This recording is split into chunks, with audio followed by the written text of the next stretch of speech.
Temperature का torture. जी हां, मध्य प्रदेश और छत्तीसगढ़ में भीषण गर्मी ने लोगों का हाल बेहाल कर दिया है। कई जिलों में आसमान से आग बरस रही है। मध्य प्रदेश की गुना की बात करें तो टेम्परेचर 46.6 डिग्री के पार पहुंच गया है। इसके अलावा भोपाल में दिन का अधिकतम तापमान 44 डिग्री पहुंच गया है। प्रदेश के 10 शहरों का तापमान 44 डिग्री के पार पहुंच गया है। मौसम विभाग का यह भी कहना है कि अगले 2 दिन पूरे प्रदेश में तेज गर्मी रहेगी। भीषण लू का अलर्ट जारी किया गया है। धार, गुना, उज्जैन, खंडवा में भी लू की चपेट देखने को मिलेगी। इसके अलावा नर्मदापुरम, जबलपुर संभाग के जिलों में तेज हवा के साथ बारिश की संभावना जताई जा रही है। अब बात यदि छत्तीसगढ़ की करें तो छत्तीसगढ़ में भी मौसम का उतार चढ़ाव लगातार जारी है। तेज धूप और उमस ने लोगों को परेशान कर दिया है। मौसम विभाग ने अगले 3 दिन तक तापमान स्थिर रहने की बात जरूर कही है। इसके अलावा अगले 4 दिनों में 1 या 2 स्थानों पर आंधी और बारिश की संभावना भी जताई है। राजधानी रायपुर की बात करें तो अधिकतम तापमान यहां पर 40 डिग्री सेल्सियस दर्ज किया गया है। तो मौसम की मार मध्य प्रदेश और छत्तीसगढ़ दोनों जगह देखने को मिल रही है। तापमान 44 के पार मध्य प्रदेश में कई जिलों में पहुंच चुका है। भीषण गर्मी से लोग परेशान हैं। लू चल रही है, जिसकी वजह से आपको बता दें कि अब लोगों में बेचैनी है। और अधिकतम तापमान यदि रायपुर की बात करें तो यहां पर 40 डिग्री के पार दर्ज किया गया है।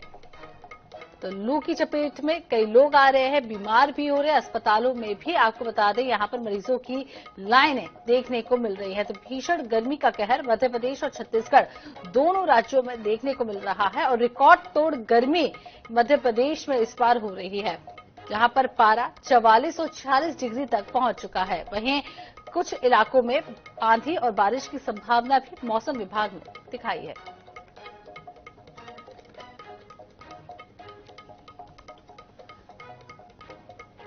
तो इसी खबर पर चर्चा करने के लिए हमारे साथ रायपुर से मोहम्मद हसन और भोपाल से अंजलि हमारे साथ जुड़ गई है। एक एक कर दोनों का रुख कर लेते हैं और हसन से जान लेते हैं छत्तीसगढ़ के हाल।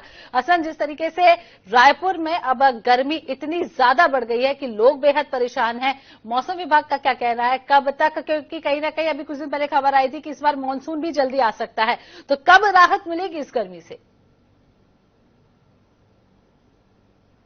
बिल्कुल नेहा, देखिए छत्तीसगढ़ की बात करें तो भीषण गर्मी की वजह से लोग जो है वो हालाकान है। लगातार तापमान में बढ़ोतरी जो है वो देखी जा रही है। इस वक्त मैं बात करूं अगर राजधानी रायपुर की, तो रायपुर का तापमान जो है वो करीब 41 डिग्री के करीब पहुंच चुका है। वहीं सबसे ज्यादा गर्मी प्रदेश में दुर्ग में देखी जा रही है। दुर्ग का तापमान की बात करें तो करीब 43 डिग्री तक जो दुर्ग का तापमान है वो यहां पर पहुंच चुका है। इसके अलावा राजधानी से लगे इलाकों की बात करें तो बिलासपुर में भी 41 डिग्री, जगदलपुर में 37 डिग्री और इसके अलावा राजनांदगांव में 41 डिग्री और अंबिकापुर में करीब 38 डिग्री तापमान जो है वो दर्ज किया गया है। तापमान से अंदाजा लगाया जा सकता है कि किस प्रकार से भीषण गर्मी पड़ रही है। वहीं बढ़ती गर्मी के चलते लोगों को लू लगने का भी जो खतरा है वो बना हुआ है। लगातार लोगों को लू लगने की शिकायतें जो है वो मिल रही है, लोग बीमार पड़ रहे हैं। अब ऐसे में वहीं अगर मौसम की बात करते हैं तो आने वाले 3 दिनों तक मौसम विभाग ने अलर्ट जारी किया है कि 3 दिनों तक इसी प्रकार से भीषण गर्मी जो है वो रहने वाली है। वहीं आज से 2 दिन पहले राजधानी रायपुर में हल्की वर्षा भी देखी गई थी और राजधानी से लगे इलाकों में वर्षा भी हुई थी, लेकिन बावजूद इसके तापमान जो है वो लगातार बढ़ते जा रहे, किसी प्रकार से कोई राहत नहीं है और तापमान बढ़ने की वजह से उमस भी बढ़ते जा रही, जिसकी वजह से लोग हालाकान हैं। वहीं अगर मानसून की बात करें तो इस बार मानसून की एंट्री छत्तीसगढ़ में इस बार जल्दी हो सकती है। मौसम विभाग का कहना है 10 से 12 जून के बीच छत्तीसगढ़ में मानसून की एंट्री जो है वो हो सकती है। अमूमन देखा जाता है 16 जून के बाद ही छत्तीसगढ़ में मानसून की शुरुआत होती है, लेकिन इस बार करीब 5 से 10 दिन पहले ही मानसून की शुरुआत जो है वो छत्तीसगढ़ में हो सकती है, यानी कि 5 जून के बाद ही लोगों को भीषण गर्मी से राहत मिलने की उम्मीद जताई जा रही है। तो 5 जून तक का इंतजार करना होगा छत्तीसगढ़ वासियों को। 5 जून के बाद ही गर्मी से थोड़ी सी राहत मिल सकती है। भोपाल का रुख करते हैं, अंजलि हमारे साथ बनी हुई है। मध्य प्रदेश की बात करें तो कई इलाके अंजलि ऐसे हैं जहां पर तापमान 46 डिग्री के पार पहुंच गया है। क्या कुछ वहां पर हालात है और कब तक गर्मी का कहर है वो कम हो सकता है? देखिए, मध्य प्रदेश में इन दिनों जो है भीषण गर्मी से निकलना मुश्किल हो गया है। अगर हम बात करें मौसम विभाग की तो मौसम कहना है कि आने वाले कुछ दिनों तक जो मौसम है यूं ही बना रहेगा। बात करें सबसे ज्यादा गर्म अगर प्रदेश का माना जा रहा है तो गुना शहर का जो तापमान है उसमें लगातार हम वृद्धि देख रहे हैं। राजधानी भोपाल की बात करें तो यहाँ बीते दिन का जो है टेम्परेचर वो 44 डिग्री दर्ज किया गया है, लेकिन मौसम विभाग ने हाल ही में ज्यादातर उनमें रेड जारी के लिए अलर्ट जारी है। मौसम ऐसा ही रहने वाला है।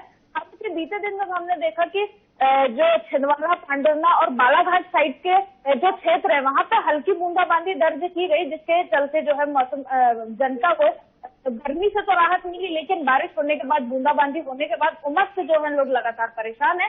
वहीं मौसम विभाग की अगर माने तो मौसम विभाग ने आधे से ज्यादा प्रदेश में जो है टेम्परेचर बढ़ने की चेतावनी जारी करी है। साथ ही लोगों को घर से निकलने के लिए मना भी किया है। उनका कहना है कि अगर कोई जरूरी काम ना हो तो आप घर से बिल्कुल बाहर ना निकले, क्योंकि हम देख रहे हैं लगातार, अभी कुछ ही देर पहले का मामला अगर हम लें, नर्मदापुरम की कुछ छात्राएं हैं जिनको डिहाइड्रेशन की शिकायत हुई और वो तीनों लड़कियां जो है कॉलेज में बेहोश हो गई, तो उनको तत्काल जो है अस्पताल ले जाया गया। इसके अलावा जो स्वास्थ्य विभाग है उसको भी अलर्ट किया गया है। गर्मी को लेकर जो है लगातार पेशेंट बढ़ते जा रहे हैं अस्पतालों में। अभी अगर हम फिलहाल देखें तो उल्टी दस्त के जो मरीज हैं उनमें लगातार उनकी संख्या में जो है इजाफा हो रहा है, तो स्वास्थ्य विभाग भी अलर्ट मोड पे। इसके अलावा अगर हम बात करें तो मानसून की, मध्य प्रदेश में जो मानसून है वो तय समय पे ही आने वाला है। मौसम विभाग का कहना है कि जो मानसून है 16 जून को जो है मध्य प्रदेश में दस्तक देगा, लेकिन इससे पहले जो है प्रदेशवासियों को गर्मी से राहत नहीं मिलने वाली है। आने वाले दिनों में जो है कई ऐसे इलाके भी हैं जहां पर मौसम का मिजाज थोड़ा सा बदल गया है, बारिश भी हो रही है, आंधी तूफान के भी अलर्ट जारी किया गया है। कौन कौन से वो इलाके हैं जहां पर थोड़ी बहुत राहत लोगों को मिल सकती है? बिल्कुल, मध्य प्रदेश की अगर हम बात करें तो छिंदवाड़ा, पांडुरना और बालाघाट साइड के जो इलाके हैं वहां पे हल्की राहत तो दी है। मौसम विभाग ने कहा है कि एक ट्रफ लाइन जो गुजर रही है उसको देखते हुए जो है मौसम में थोड़ा सा बदलाव देखा जा रहा है। कल भी हल्की बूंदाबांदी देखी गई थी। हालांकि आज भी इन क्षेत्रों के अलावा राजधानी भोपाल की भी अगर बात करें तो यहाँ का भी मौसम जो है थोड़ा बदला हुआ दिखेगा। तो भोपाल में भी मौसम थोड़ा बदला सा नजर आ रहा है। हसन का एक बार फिर से रुक कर लेते हैं। रायपुर की बात करें, यहाँ पर भी टेम्परेचर रायपुर में 40 डिग्री पार है, 40 डिग्री आप बता रहे हैं। यहाँ के हालात कैसे हैं? सड़कों पर क्या अब उतनी ही भीड़ दिखाई दे रही है अमूमन जितनी दिखाई दिया करती थी, क्योंकि अब लोग घर से निकलना बंद कर चुके हैं दिन में? बिल्कुल, देखिए छत्तीसगढ़ की बात करते हैं तो ऐसे में राजधानी रायपुर में न्यूनतम तापमान की आपको मैं सबसे पहले जानकारी दे दूं। न्यूनतम तापमान जो करीब है वो 31 डिग्री के करीब है, यानी कि रात के समय भी लोगों को गर्मी और उमस का सामना जो है वो करना पड़ रहा है। सड़कों की बात करूं तो मैं सड़कों का आपको यहाँ पर नजारा दिखाना चाहूंगा। आप देखेंगे सड़कें काफी सूनी है, अमूमन काफी भीड़ भाड़ देखने को मिलती है राजधानी की सड़कों पर, लेकिन जिस प्रकार से गर्मी का कहर यहाँ पर जारी है, जो लोग सड़कों पर निकल भी रहे हैं सभी ने सरों पर स्कार्फ बांधे हुए, कैप पहना हुआ है। मौसम विभाग का भी कहना है जब तक कोई जरूरी काम ना हो तब तक तेज धूप में ना निकले। करीब सुबह 10 बजे से लेकर शाम के 4:30 से 5 बजे तक इसी प्रकार से भीषण गर्मी का जो दौर है वो राजधानी में जारी है। ऐसे में लोगों के लिए जो शाम के बाद ही निकलना जो है वो सुरक्षित माना जा रहा है, क्योंकि सुबह के वक्त भीषण गर्मी जो है वो यहाँ पर पड़ रही है। सड़कों पर लोगों का निकलना भी कम हो गया है। हालांकि अब देखना होगा मानसून जब आएगा तो मानसून के बाद ही लोगों को राहत मिलेगी, लेकिन इस बीच 4 से 5 दिन के बाद मौसम विभाग का कहना है एक बार फिर से हल्की मध्यम वर्षा राजधानी समेत अलग अलग क्षेत्रों में देखी जा सकती है, जिसके बाद लोगों को भीषण गर्मी से राहत मिलने की उम्मीद जताई जा रही है। कुल मिलाकर भीषण गर्मी अभी पड़ रही है। मध्य प्रदेश की बात करें, छत्तीसगढ़ की बात करें, दोनों जगह भीषण गर्मी का कहर देखने को मिल रहा है। हसन आपका भी शुक्रिया अंजलि, बहुत बहुत तमाम जानकारी देने के लिए। तो हम भी आपसे अपील करते हैं कि डिहाइड्रेटेड रहिए, ढेर सारा पानी पीजिए और बीमारी से बचिए।